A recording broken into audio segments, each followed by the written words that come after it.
Welcome to Childcare Conversations with Kate and Carrie. We are so excited today to talk about, well, STEM, STEAM, and all kinds of really cool stuff.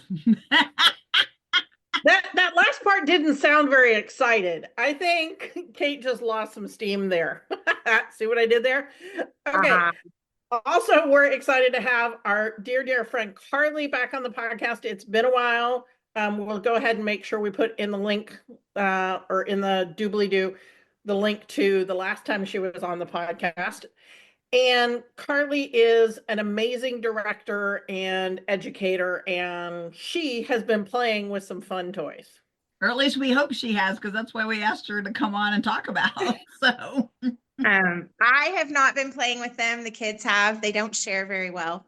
No, I'm kidding. They have really been enjoying these different manipulatives and different supplies that were sent to us from Play with Purpose. Well, so let's start right there. So so Carly is got some toys for her school from Play with a Purpose. And we are going to talk to Carly today about how her kids used these manipulatives, what kind of things they really maybe that were new or not necessarily new, but just the kids really enjoyed because it was something a little different. So were they toys or was it equipment or some of both? The kids call them toys. But it was really equipment, to be honest with you, and materials for our mud kitchen outside, which we really like to take that playful experience outside and have less of like a typical playground with climbing equipment and swings and all that kind of stuff, and have more of that pretend experience outside. And so they sent over, the kids call it rock food, but it is different. They're probably a little bit like this big size. You name it, we have it. We have tacos, we have pizza, we have fruits and vegetables, all different ones. And they're made out of a really sturdy resin. So we've bought a set from them before, and that was 2 years ago, and it's still going strong. The color has held really well. The kids play with them all the time in the mud kitchen, and then they end up all over the place. We have balance scales on the playground. And so they're trying to measure, and see if they can make the balance work with, this many apples equals this many oranges or something like that. And then a bunch they of really are comparing apples to oranges. I know. I love it. And then several different little small bowls and dishes for pouring and scooping. So they use those. We have a water table outside that they use those in there. And then, of course, they end up in the mud kitchen as a cereal bowl, or they end up in the sandbox as someone was building caves the other day. So it really sparks a lot of imagination with them. And then one of the things that we were really excited to have is they have a dinosaur bone kit, and they sent that to us made out of that same really super durable resin. It really feels like they're ceramic. I mean, they have a really great texture, really great feel to them, and they have a lot of really great weight. So it's not just a bunch of this lightweight plastic junk. And so the kids really enjoyed that. They came with different task cards where they were having to build certain skeletons and things like that. We buried them in the sand of the sandbox, and the kids went to excavate them and pretend that they were I've lost my word. Paleontologists. Paleontologists. I already almost said archaeologists, which close. And then you can put your bowls in so there. they put doing that. And then one of the cards that they also sent that came with the kids call it rock food, like I said. But one of the things that came with the rock food were task cards for the pretend kitchen or the mud kitchen.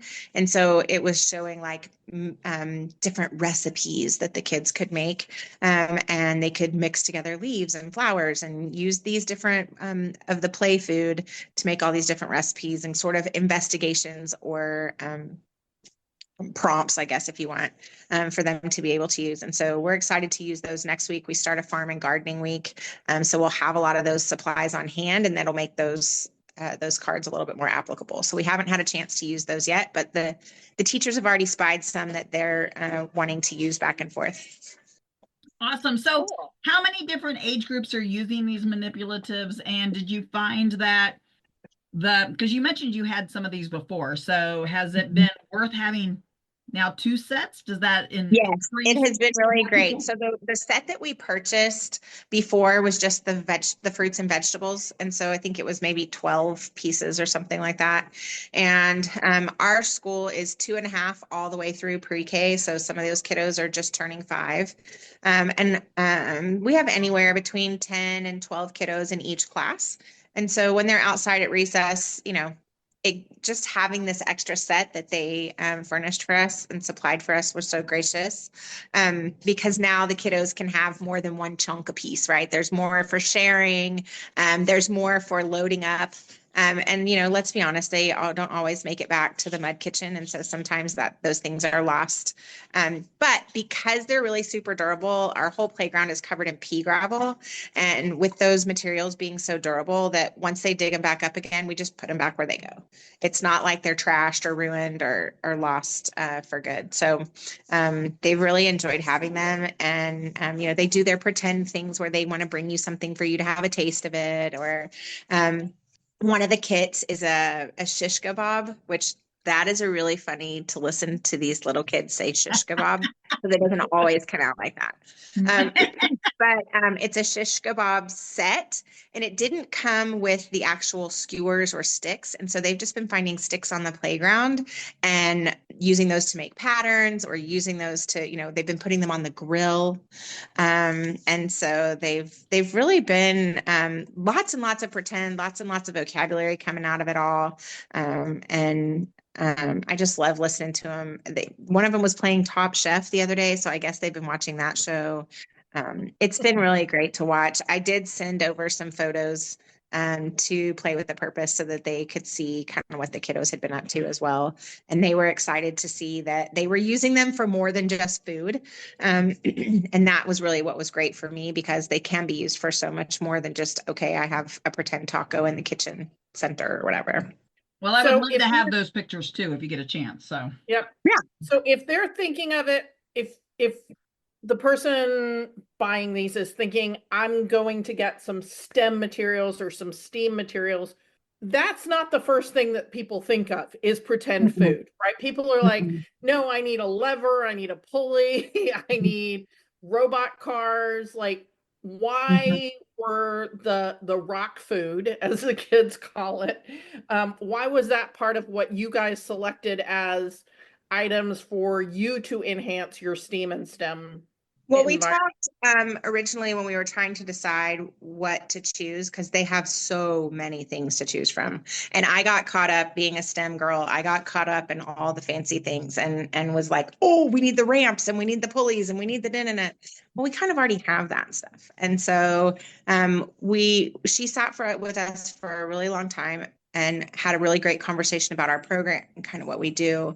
And being play-based, we wanted something that it was going to just sort of naturally fit into what we do already here at school, and not be, I call it a one-hit wonder. You buy some of these kits from other companies or other teacher stores, and they just do the one thing. You can only build a car ramp with it and roll the car down the hill, and then it's like, you can't use the pieces for anything else. They're plastic. They don't really go well.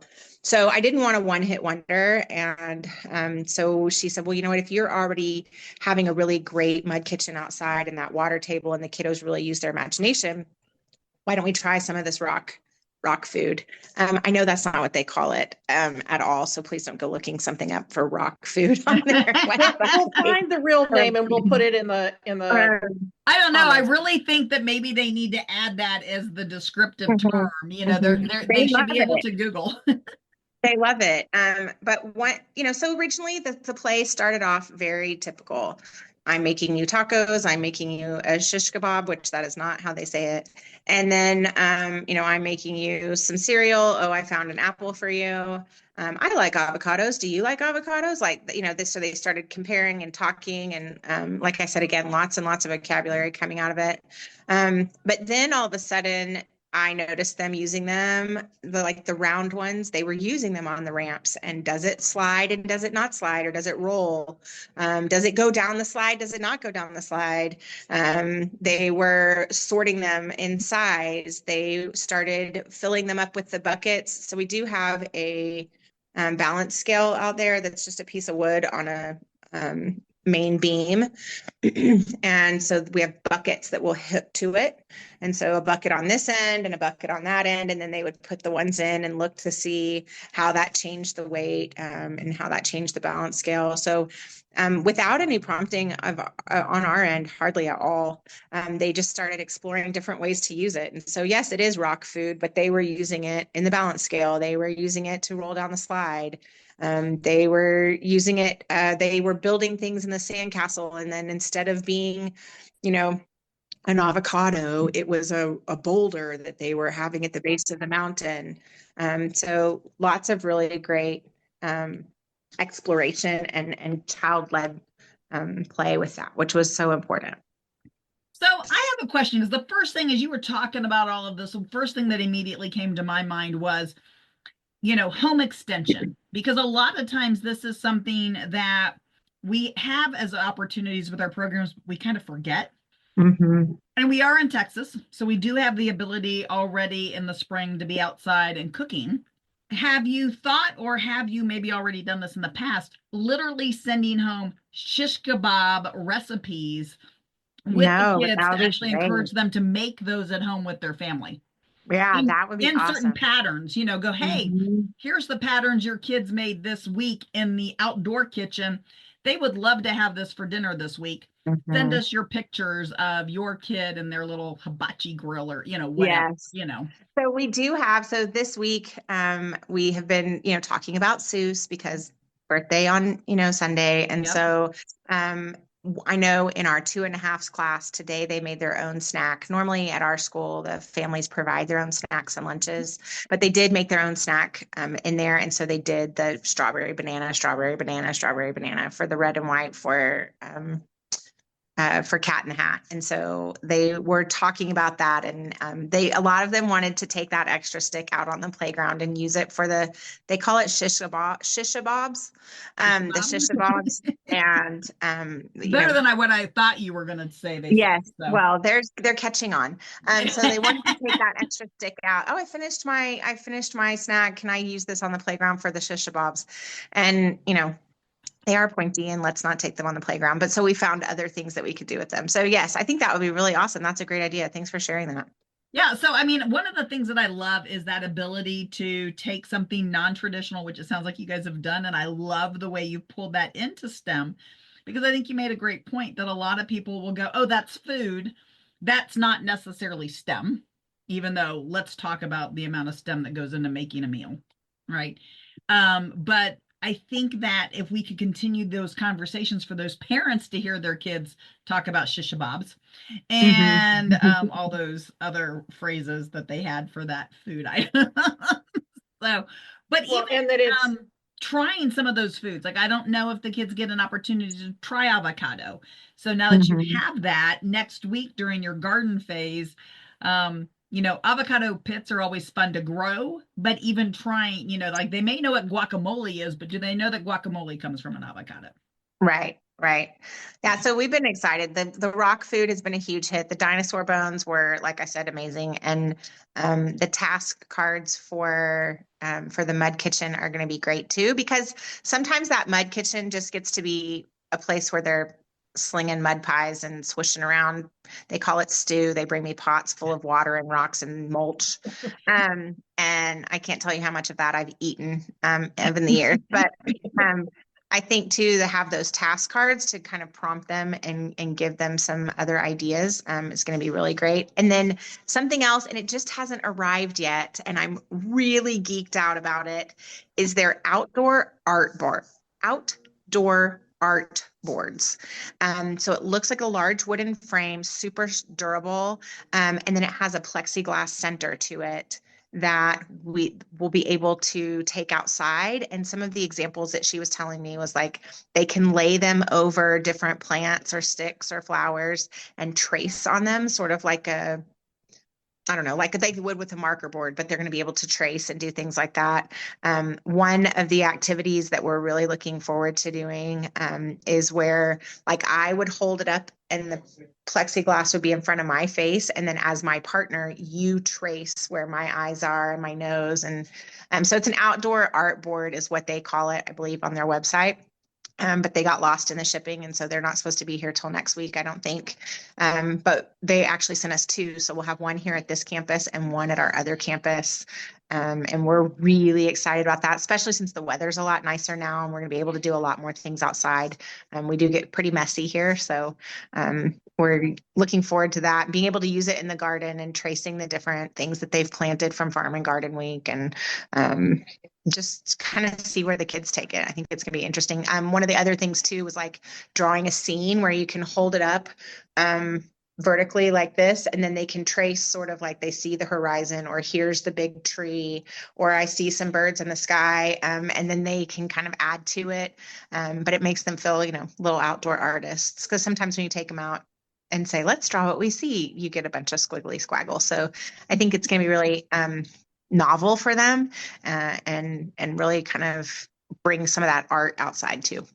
Awesome. Yeah, well, I think that and the dinosaurs automatically scream to people. Well, the dinosaur bones are like stem, and the art boards, they'll go with the steam, right? Because you have the word art in it. Therefore, that's the only way you can do art, is if the thing you were doing has the word art. I've heard this from many people, is that we don't do STEAM in our program because we have toddlers and they can't do art. And I'm like, yeah, they can.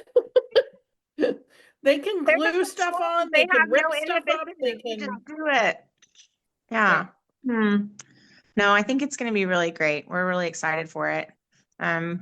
So you've used the products right now with all the way from your 2s up through your pre-K, right? Awesome. Everybody. That's They've great. been outside for 3 weeks now. So I'm going to give you one last, because I don't know if you guys have done this in the past, especially in the summer, but taking those bones and freezing them the night before. So putting them in when you leave, putting them in some water, in a tray of water. And then the next day they can dig them out. And the one thing about Play with the Purpose is that is like, you can beat the crap out. You can dig it up. Be really hard on it. Yeah. And you're not going to break it. And I did lots and lots of paleontology stuff. And, this is my one plug for national parks.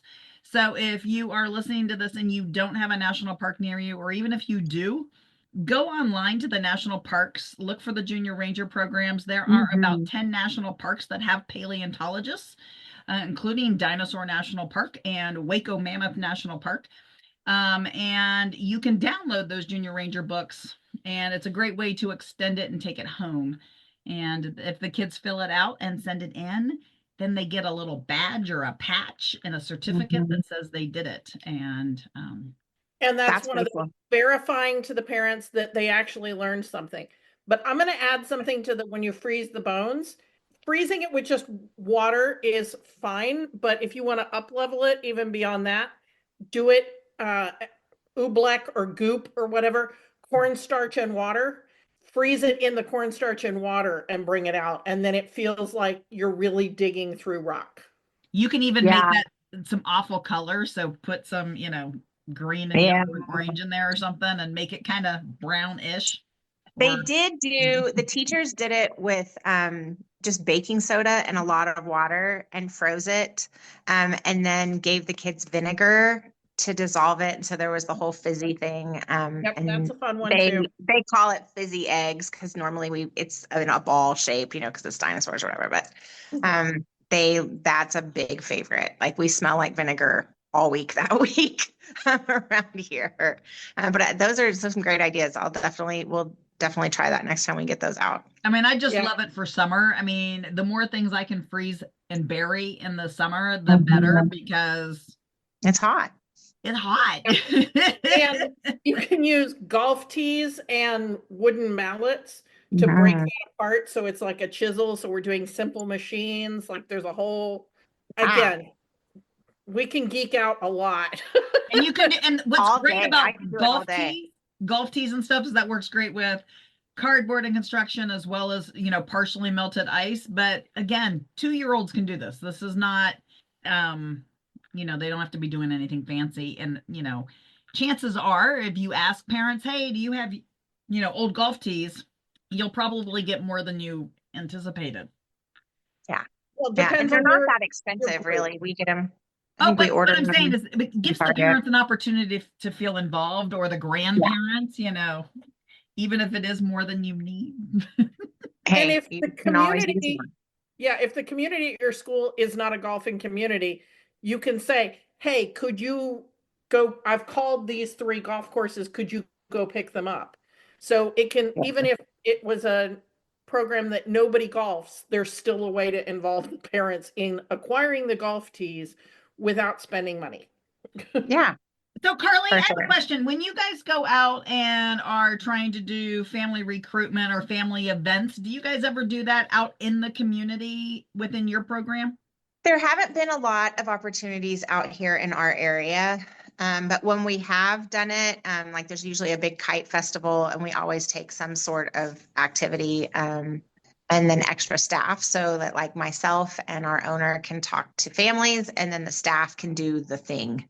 And so we enjoy doing those kinds of things versus just having a table with flyers and stuff. Yeah. Well, and I was going to say, these are great examples of things that you can pull out into those kinds of events, whether it's just dumping sand on top of your dinosaur bones, or that kind of thing, making a little teeny grid on a cookie sheet and having the kids, work on cleaning up Yeah. one little space. Because that gives it a great opportunity for involvement. But I do know that you've done, at least in the past, some like parent meet and greets and stuff like that before school starts. Again, a great opportunity for those older siblings to see what their little sisters or brothers are doing. So Yeah, they love it. We've been really excited. And now it's hard not to go through their catalog and be like, ooh, and now we're gonna buy this, and now we're gonna buy that, and now we're gonna buy so put it out there on the parent wish list, and let the parents know that you would love to. And I'm pretty sure that if you have enough parents that also want some product, we could probably yeah, that would be so great. I was come really up with grateful for if this. you guys buy this, I get this kind of a Yeah, a an situation. incentive, no pressure. All right. So, Carrie, how would you like to, any last questions you want to ask Carly on how to use non-traditional? Because that's kind of how I feel like people are going to view this, is I wouldn't have necessarily tagged rock fruit or ceramic fruit or ceramic food as being a STEM item, but you shared lots of ways in today's episode on how that would work as STEM. And a lot of times folks forget what age appropriate looks like. So age appropriate STEM, what does STEM look like for a 2-year-old? And patterns is perfect. So I mean, to me, I think one of the things that Carly is really good at is translating what's happening in the classroom to something that sounds fancy to the parents. So, what is one thing that that pretty much every threes classroom does that the teachers might not recognize as STEM, and that the parents definitely don't recognize as STEM, that you could kind of help people figure out how to explain we're doing real stuff here. So Yeah, what's something? investigating cause and effect, I think, is really huge. So we do a whole week as a play-based and sort of theme-based curriculum. We do a whole week of matter and objects, matter, magnets, and opposites, I think is the name of the week, or something like that. But I have seen these kids take the materials that we got from Play with Purpose, and the little nesting bowls that I was telling you about that they were using for different things in the sandbox and in the water table and all that. And they're doing the whole like, oh, it floats. And then, but if I turn it this way, it sinks. Like, they are doing their own sink or float activities. They're doing their own Does it roll? Does it not roll? I mean, I see all those kinds of activities in classes all the time, and they pop up on every website when you are looking for different STEM activities for little children. And it always says, oh, investigations with cause and effect. And does it sink or float? Is it magnetic or not magnetic? Does it roll? Does it not roll? And the kiddos are coming up with it all on their own. The teachers didn't send any of that up just by giving them the materials and letting them do it on their own. So floating those, I keep doing my hand like this because it's literally like this shape. They float those little nesting bowls, and there's all different sizes of them. The smallest one's about this big, and the other one's a little bit bigger than half of an avocado.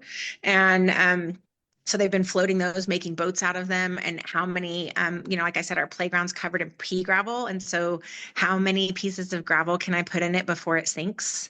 But the other one can hold this many, and that means they're comparing and contrasting, and they're doing basic math. And I mean, it's nuts to watch it just unfold in front of your eyes, and all it is play. And are you sharing this with the parents in, I think where Carrie was going was with big fancy adult words, so that the big fancy adults know that their kids are doing this investigative science and learning about those. Yeah. So when we are sharing those photos or different things that they've done, then they're saying, the children are coming up with their own investigations in science. And today on the playground, they were comparing and contrasting, or they were weighing, or they were looking at different, sizes and capabilities of the materials that they were using. And does it roll? Does it not roll? If they put it on an inclined plane, does it roll? Does it not roll? Does the plane need to be higher or lower? So we're using some of those more technical vocabulary when we're discussing it with parents. And we even say it to the kiddos too. And it's really fun to hear them go home and say, inclined plane. And you're like, you're 3.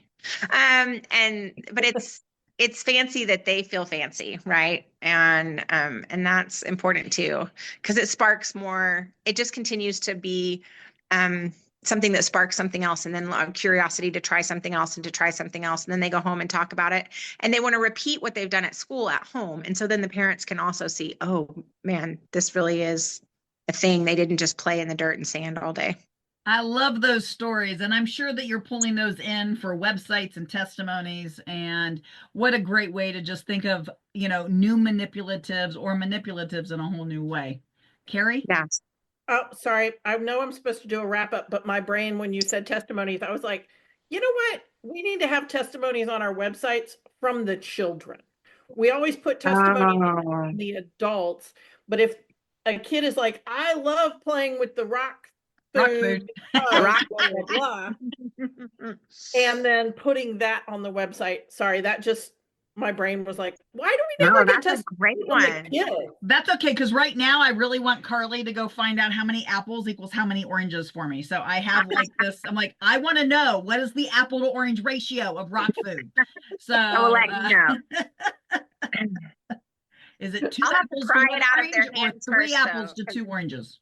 I'll have to pry it out of their hands. They love playing with it. And when you ask if you can share, that'll be next on my list, is the sharing. But they're doing great. They're doing great. Awesome. Oh, wonderful. Okay, so guys, if you found something useful in this episode, please share the show with someone else who needs to know, and go into your favorite podcasting app and leave a comment. Let Carly know what you think about her rock fruit. And in the doobly-doo below, you should be able to get the link to Carly's last episode and a link to Play with a Purpose, and especially the rock food. Yes, the rock food. Yep. We'll talk to you next week. Thank y'all. Thank you for listening to Childcare Conversations with Kate and Carrie. Want to learn more? Check out our website at texasdirector.org. And if you've learned anything today, leave us a comment below and share the show.